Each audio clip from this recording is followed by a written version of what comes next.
You know, in my life, that 13-year-old boy, seeing my parents separate, split up, and I would, intense emotions brought me back to that moment, of abandonment and of pain, of just total confusion. I could go there in an instant when I was pressured.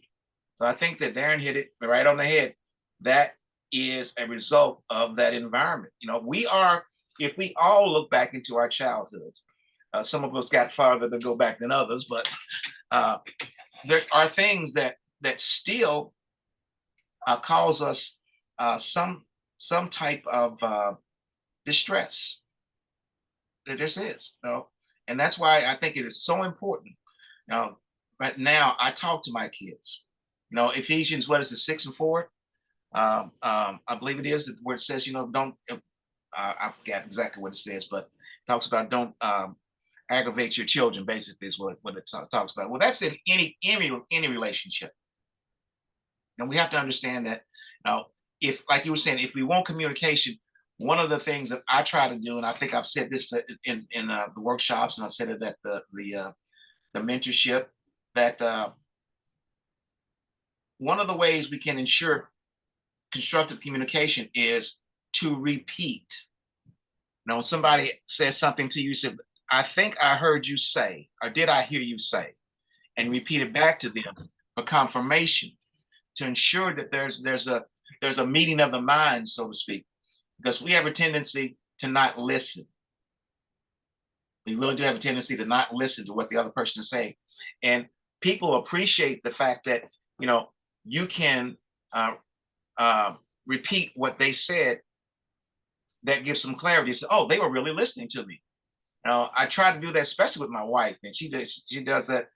And I hear you on that, brother. My wife, she will go in circles, at times. I mean, I will cut her off, and I got to stop doing that. Well, I'm working on not doing that, as much, but I try to repeat back to her, okay, the essence of what she's saying. Is this what I heard you say? Because she'll give me 15 minutes soliloquy on this, and it's basically it's one question. But go back to make sure that communication is happening. Because one of the things that we need to do is, and I thank you all, because one of the things that I think is most valuable for our spiritual and personal growth is recognizing our triggers. You know, we all here were able to articulate those things that we see as triggers for us, and that's the beginning of healing, there, brothers. If you can identify what your weaknesses are, what your triggers are, and you're able to step back from them just for a moment, as we're doing right now, that's the beginning of being able to say, okay, what can I do to improve on this? I mean, we talked about being corrected. Those things people, we don't like being corrected because that means we're wrong. Something, something that somebody doesn't like, and we all want to be liked, especially in our society today. I mean, we're based on likes and views and all of these things, from a social media standpoint. So that's become a part of our social discourse. Is you don't like me, and you told me that, what, you didn't like what I did? Well, guess what? Get over yourself. Uh, None of us are perfect. We can all stand with a little instruction, but we got to be able to do that out of love. That's the other thing that we need to be able to communicate out of love.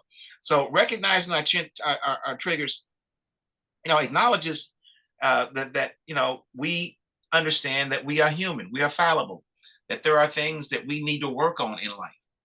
That's a ongoing process, and we will never get through all of them. In the recovery world, we call them character defects, and we need to find a way to work through them. And that's where we talk about managing your response.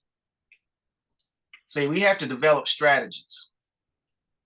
We have to develop strategies that when we acknowledge, or we receive, or we understand that we are being triggered. There's a response that's causing an emotional upheaval in us. We have to understand that we need to find some way to calm ourselves.